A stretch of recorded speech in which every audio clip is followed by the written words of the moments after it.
दमदार क्वालिटी नंदन की गारंटी।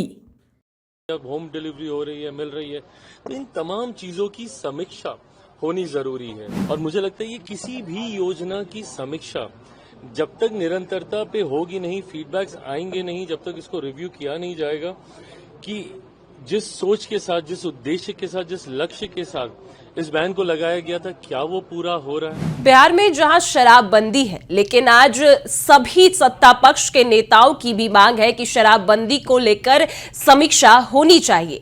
आज वही सीएम नीतीश कुमार के जन्मदिन के अवसर पर जहां चिराग पासवान ने उनको बधाई दी है, तो वही ये भी कह रहे हैं कि शराबबंदी कानून की समीक्षा होनी चाहिए, क्योंकि बिहार में शराबबंदी की वजह से कई लगातार ऐसी घटनाएं हो रही है जिससे गरीब और गरीब होते जा रहे हैं।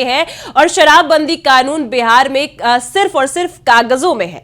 उनका बड़ा बयान सामने आया है और सीएम नीतीश कुमार के जन्मदिन के अवसर पर बधाई के साथ साथ उनके कानून को लेकर, यानी शराबबंदी कानून को लेकर क्या कुछ कहते नजर आए हैं, हम इस रिपोर्ट में सुनाएंगे। नमस्कार, मैं कोमल और आप देख रहे हैं दर्श न्यूज। देखिए, बिहार जहां शराबबंदी कानून लागू है, लेकिन बिहार विधानसभा बजट सत्र में इस कानून को लेकर लगातार विपक्ष भी हमलावर रहे और सत्ता पक्ष के कई नेताओं ने सवाल उठाया कि बिहार में शराबबंदी कानून की समीक्षा होनी चाहिए।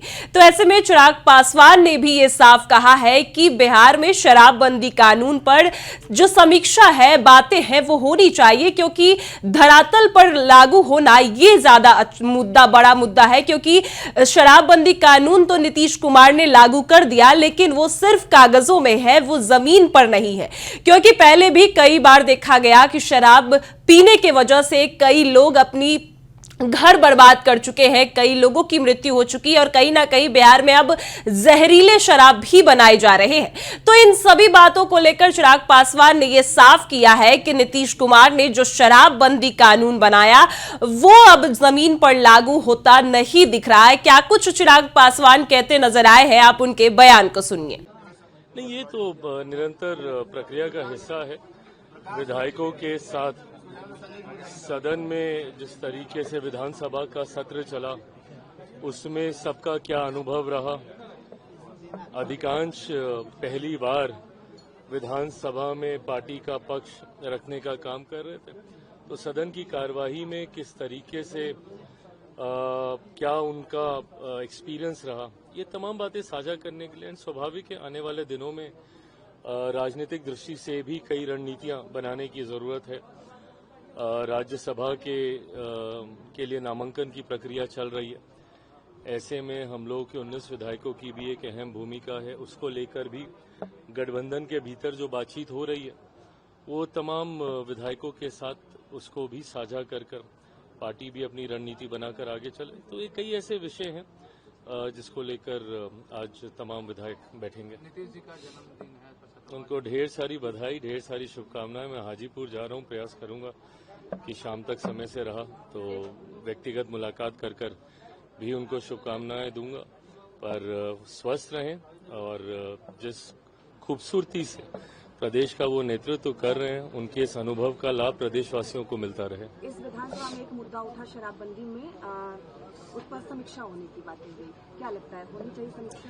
देखिए, कई बार ना जब समीक्षा की बात होती है तो तुरंत ये भ्रम फैला दिया जाता है कि क्या हम लोग बैन उठाने की बात कर रहे हैं, क्या प्रोहिबिशन को समाप्त करने की बात कर रहे हैं। जब समीक्षा की हम लोग बात करते हैं, और मुझे लगता है ये किसी भी योजना की समीक्षा जब तक निरंतरता पे होगी नहीं, फीडबैक्स आएंगे नहीं, जब तक इसको रिव्यू किया नहीं जाएगा कि जिस सोच के साथ, जिस उद्देश्य के साथ, जिस लक्ष्य के साथ इस बैन को लगाया गया था, क्या वो पूरा हो रहा है, नहीं पूरा हो रहा, तो कमी क्या है, खामी क्या है।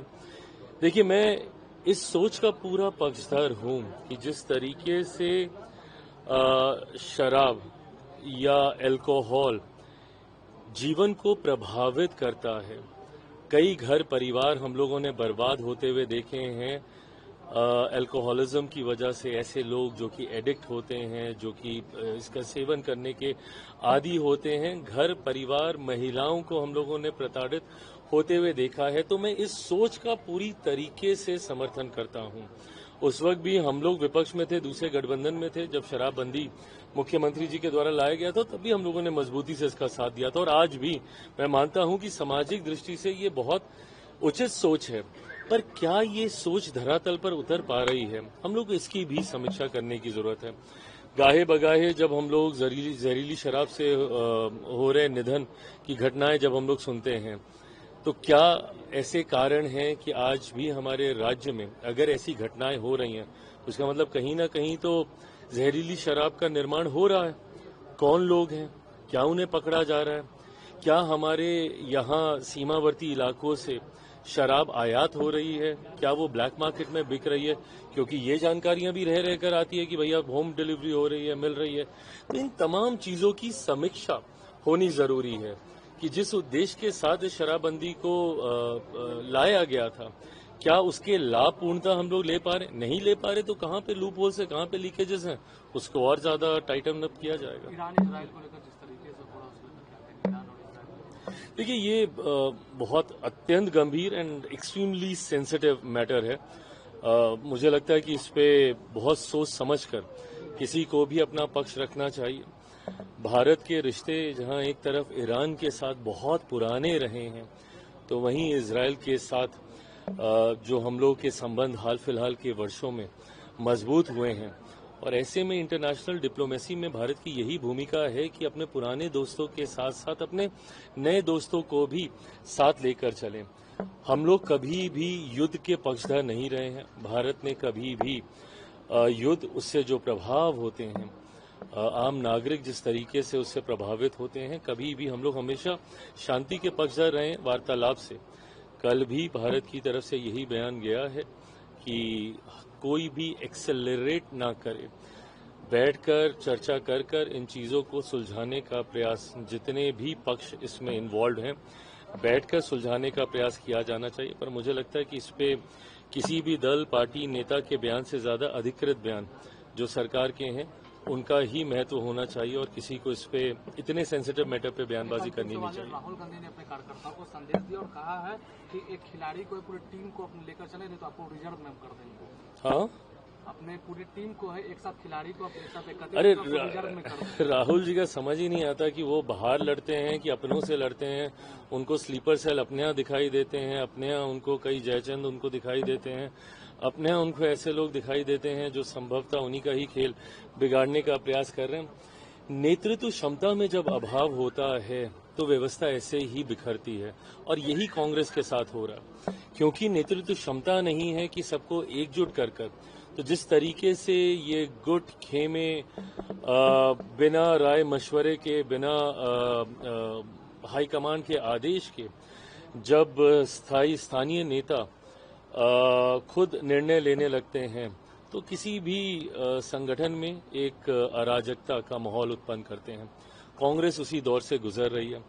राहुल जी की बातों का महत्व समाज, देश, राजनीति में तो छोड़ दीजिए, उनकी अपनी पार्टी। तो सुना आपने, जहां एक और चिराग पासवान ने सीएम नीतीश कुमार के जन्मदिन के अवसर पर उनको बधाई दी, तो उनके कानून को लेकर भी उनका साफ कहना है कि शराबबंदी कानून पर समीक्षा जरूर होनी चाहिए, क्योंकि इससे कई गरीब लोगों के घर उजड़ गए, कई लोगों ने जो है अपनी जान भी दे दी, और जहरीले शराब भी बनाए जा रहे हैं बिहार में। और कहीं ना कहीं प्रशासन पर भी सवाल खड़े होते हैं, क्योंकि कई लोग कहते नजर आए हैं कि बिहार में शराबबंदी लागू है ही नहीं, और पुलिस प्रशासन और कई नेताओं जो है वो होम डिलीवरी भी शराब की करते हैं।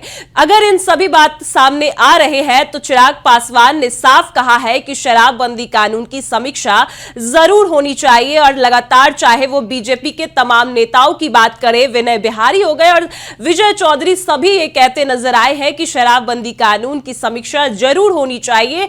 और इसके बाद जब समीक्षा होगी, तब सीएम नीतीश कुमार कोई बड़ा ऐलान करेंगे कि बिहार में शराबबंदी कानून रहती है या फिर यह कानून को हटा दिया जाएगा। क्योंकि जिस तरीके से लगातार इस मुद्दे पर सवाल उठ रहे हैं, चाहे वो विपक्ष के नेता हो या सत्ता पक्ष के, और अब चिराग पासवान ने भी शराबबंदी कानून की समीक्षा को लेकर बातें कही है कि समीक्षा होनी चाहिए। आपने सुना कि क्या कुछ चिराग पासवान कहते नजर आए। फिलहाल इस खबर में इतना ही। आप अपनी राय हमें कमेंट में जरूर बताएं और देखते रहे दर्श न्यूज।